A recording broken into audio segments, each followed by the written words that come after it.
This is just a quick video response to, let me see what your name was, Timid Drake.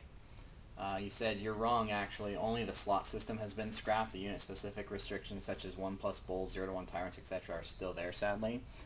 If you go onto GW's website and look at the Ogre Kingdom specific errata update, it does identify that it was updated in July 2010.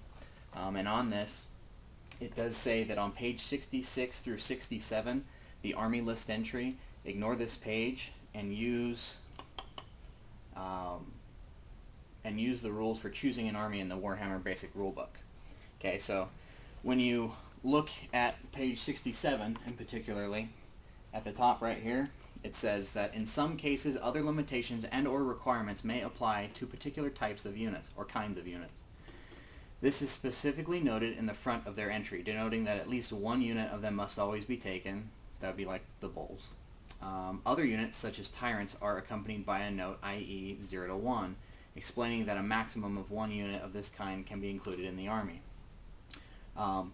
And with the errata, basically nullifying all the special rules like that in the Ogre Kingdoms book, that denotes that when going to select your army list, those requirements like +1 bulls or the 0 to 1 requirements, all that stuff is gone. Also, if you open up your selections list, let me see if I can remember here. Okay, it says older books. At the time of writing, some Warhammer Army books contain a different army selection system from the one presented here. However, and in a one-off contradiction to the principles stated under the basic rules and advanced rules, see page 11, the system included here replaces and takes precedence over whatever system is printed. And for an example, core units, you must spend a minimum of 25% of your points on core units. Core units are the heart of your army, yada yada yada. Some core units do not count towards the minimum points you must spend on a core unit, sometimes written as do not count towards minimum number of core units you must include in the variation thereof. Or indeed the minimum number of units you must include in your army. In fact, such units don't count towards any category, just the points value for them. So, it seems pretty clear cut to me that they're doing away with all the restrictions on army books where they were saying, well, you have to take this, or you have to take this to take this. And the system that they're using now is simply points-based.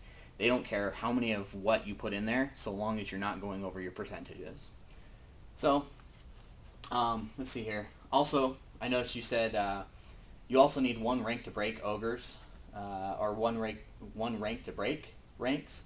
Ogres won't usually break ranks, and Empire detachments will actually be worse.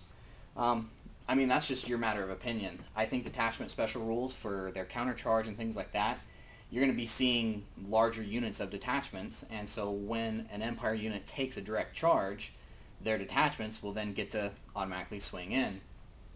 And that happens immediately when you look at it. So as soon as they make base contact, you get to make an immediate countercharge. So you will be eliminating the rank bonus that the attacking unit gets, plus you'll be putting 2 ranks of attacks on both sides if you're running 2 detachments.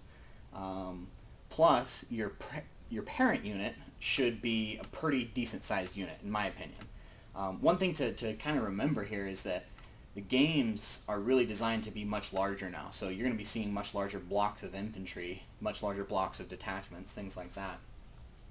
I do appreciate you taking the time to comment, but I do have to disagree with some of your points. Anyway, thanks for taking a look. Subscribe. Out of here.